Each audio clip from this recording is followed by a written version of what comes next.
Hello everyone and welcome back to my channel. I hope you all are doing absolutely alright. And just in case you are new to my channel, hi, my name is Palak Barmedan. I am a CA finalist student who is currently doing industrial training at Flipkart. So in this video, I am going to talk about the right way to approach people on LinkedIn. So सबसे पहले मैं ये बताना चाहूँगी कि मुझे ये video बनाने का आइडिया कहाँ से आया।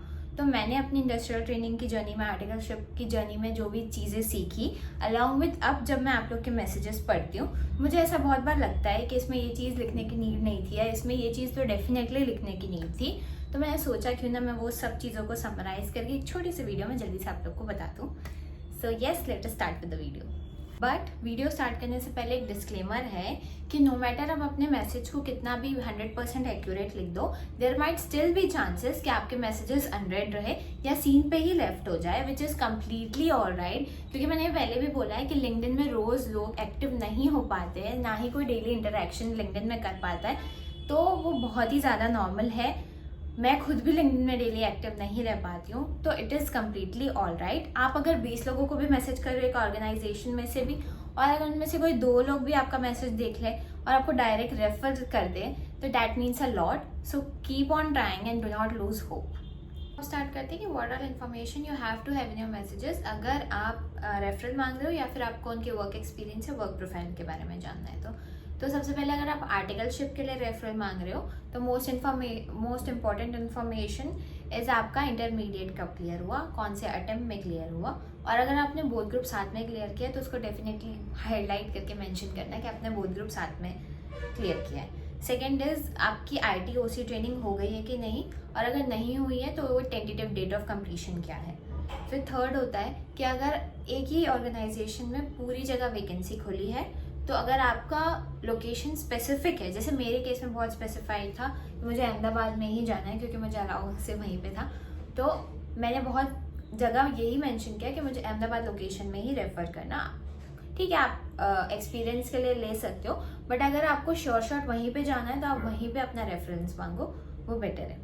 फिर फोर्थ है, अगर आपने डोमेन मल्टीपल डोमेन्स में वैकेंसी खोली है, अगर आपने अपना डोमेन चूज़ कर लिया है कि आपको कौन से डोमेन में जाना है या कौन से में नहीं जाना है, तो आप उसमें ये भी मेंशन कर सकते हो कि मुझे प्लीज़ ये डोमेन के लिए वैकेंसी है, उसमें यहाँ पे मुझे रेफ़र कर दो।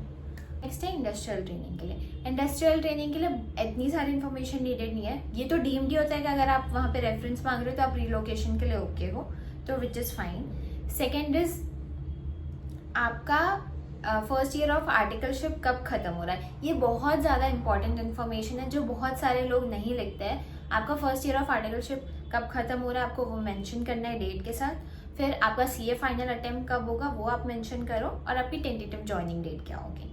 ये 3 चीज़ें आपको लिखना ही चाहिए अपने मैसेज में, क्योंकि वैकेंसीज आती है वो फिक्स क्राइटेरिया के साथ आती है कि हमें इमीडिएट ज्वाइनीज चाहिए, या हमें विद इन 1 मंथ ज्वाइनीज चाहिए, या फिर उसका CA फाइनल अटेम्प्ट मई होना चाहिए, जनवरी होना चाहिए, सितंबर होना चाहिए। ऐसे करके फिक्स क्राइटेरिया आते हैं। अगर आप उस क्राइटेरिया के अंदर फॉल करेंगे तो वो जल्दी से आपका रेफरल बहुत इजीली पॉसिबल होगा, क्योंकि लिंक्डइन में सिर्फ एक मैसेज नहीं आता है, बहुत सारे मैसेजेस आते हैं। तो उसमें हमको जो रीड कर रहा है उसको भी फिल्टर आउट करने के लिए, आपको तुरंत रेफर करने के लिए बहुत ज़्यादा ईजी होता है। सो प्लीज़ ये सारी चीज़ें मेंशन करिए ही अपने वीडियो में। अब एक चीज़ बहुत कॉमन है, आप आर्टिकलशिप के लिए कर रहे हो, आप इंडस्ट्रियल ट्रेनिंग कर रहे हो, या आप फ्रेशर हो या आप एक्सपीरियंस्ड हो, वो सब चीज़ों के लिए एक चीज़ बहुत कॉमन है कि जब भी आपको कहीं पे वैकेंसी दिख रही है और अगर आप किसी और पर्सन को उस वैकेंसी पोस्ट के लिए रेफर करना मांगते हो, तो प्लीज़ वो पोस्ट उनको भेज दो। अगर आपको लिंक्डइन में दिखा है या आपको करियर पोर्टल में कुछ दिखा है, तो वो लिंक उनको शेयर कर दो, ताकि आपका रेफरल वो वहीं पे लगा पाए। क्योंकि एक ऑर्गेनाइजेशन में कहाँ के मल्टीपल वैकेंसी खुलती रहती है, बंद हो जाती है, उनको मिल जाता है, नहीं मिलता, सब अवेयर नहीं होते। मैं खुद भी अवेयर नहीं होती कि फ्लिपकार्ट में कहाँ वैकेंसीज निकली है। पर हाँ, अगर कोई मुझे स्पेसिफिक मेंशन करता है कि ये पर्सन ने पोस्ट डाला है या मैंने ये पोस्ट देखा है या यहाँ पे वैकेंसी खुली है, तो मैं बहुत ईजिली रेफर कर पाती हूँ। मैं डायरेक्ट उस पर्सन को कॉन्टैक्ट कर सकती हूँ, राइट। वो हो सकता है मेरे पहचान का ना भी हो, बट मैं अपने इंटरनल चैट्स में, गूगल चैट्स के थ्रू उनसे कनेक्ट कर सकती हूँ और आपको रेफर कर सकती हूँ। ऐसा कोई भी आपको कर सकता है। तो आप प्लीज़ कभी भी वैकेंसी पोस्ट देखते हो तो ब्लैंक मैसेज करने से अच्छा वो वैकेंसी का भी जिक्र कर दो कि आपको इस वैकेंसी में रेफरल चाहिए। सो येस, ये सारी चीज़ें बहुत इंपॉर्टेंट होती है रेफरल के लिए। मैंने ये सब चीज़ें क्यों मेंशन की, क्योंकि बहुत सारे लोगों के ऐसे मैसेजेस आते हैं, बहुत ही ब्लैंक मैसेज होता है कि hi I am looking for industrial training, can you please refer me in Flipkart. ऐसा नहीं है कि मैं इस मैसेज का रिप्लाई नहीं करती हूँ, मैं डेफिनेटली करती हूँ, बट अगेन फिर मैं उनसे यही सारी इन्फॉर्मेशन मांगती हूँ कि प्लीज़ आप अपना CV भी, हाँ CV तो आपको राइट अवे एक मैसेज के साथ भेज ही देना चाहिए। आप CV नहीं भेजते हो, फिर आप सामने वाला बंदा पूछेगा आप प्लीज़ CV शेयर करो, फिर उसका मैसेज आप कब करोगे, कब सामने वाला बंदा वापस लिंक्डइन में एक्टिव होगा। तो ये सब टाइम लैग हमको अवॉइड करना है।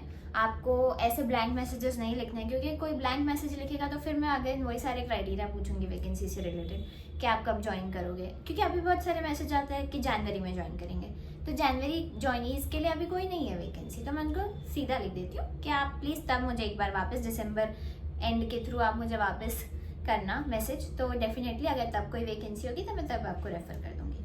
तो ये सारी चीज़ें आप एक ही मैसेज में क्लब कर दो तो सामने वाले पर्सन के लिए भी बहुत आसान होता है और आपके लिए भी बहुत ज़्यादा इजी हो जाएगा एक रेफरल पाने में। नेक्स्ट है, अगर आपको वहाँ का वर्क एक्सपीरियंस जानना है तो आपको क्या क्या पूछना चाहिए। सबसे पहले अगर आपको वर्क कल्चर की सही में नॉलेज चाहिए, वर्क एक्सपीरियंस की सही में नॉलेज चाहिए, तो अपने इस क्वेश्चन को बहुत ज़्यादा स्पेसिफाई कर दो। अपने क्वेश्चन को 2-3 पार्ट्स में डिवाइड करके उनसे डायरेक्टली पूछ लो, क्योंकि अगर आप इतना सिंपल जनरलाइज क्वेश्चन करोगे कि how is your work experience, तो आपको बहुत ही जनरलाइज आंसर मिलेगा, वो है गुड या तो बैड। और बैड तो जनरली कोई ओपनली नहीं लिखता है लिंक्डइन में, गुड या ओके ये आपको यही यूजुअली सुनने मिलेगा। तो अगर आपको सही में जानना है तो आप अपने वर्क एक्सपीरियंस को ब्रेकअप कर दो 2-3 क्वेश्चंस में, विच इज़ कि अगर आपका वर्क प्रोफाइल क्या है, क्या आप अपने वर्क प्रोफाइल को 2-3 लाइन में समराइज कर सकते हो, आपका वर्किंग आवर्स क्या है, क्या आपके वर्क कल्चर है, क्या आपका कंपनी का कल्चर अच्छा है, क्या आपका वर्क कल्चर है, आपका टीम कल्चर अच्छा है, do you feel good, do you recommend this to others और नॉट। ये 3 चीज़ें आप पूछ सकते हो कि सामने वाले को भी इंटरेस्ट आएगा कि वो आपको अच्छे से बताए, वो आपको और एक्स्ट्रा 2-3 लाइन बता देगा अगर आप अपने क्वेश्चंस को बहुत ज़्यादा स्पेसिफाई करोगे तो। So yes, this was it for the video. मुझे जो जो पॉइंट्स ध्यान में है वो सारे मैंने मेंशन कर दिए हैं।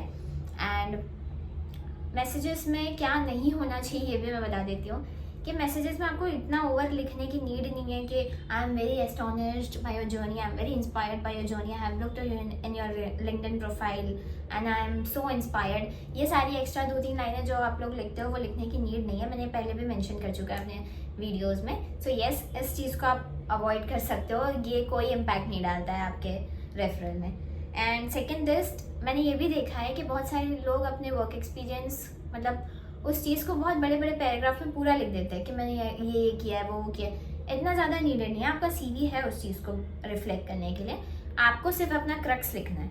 अगर आपने कोई डोमेन है अगर आप लिखना चाहते हो तो आप बस वो लिख सकते हो, बाकी अपना पूरा वर्क एक्सपीरियंस को लिखने में, अपनी स्किल्स को लिखने में, अपनी एबिलिटीज़ को लिखने में लिखने की नीड नहीं है उतने बड़े पैराग्राफ में।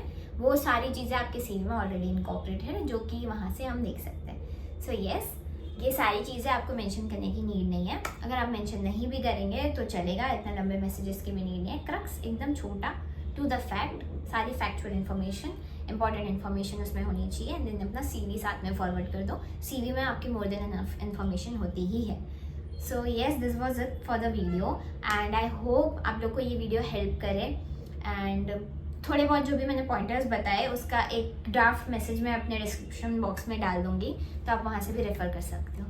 सो yes, please like, comment, share and subscribe to my channel. Bye bye.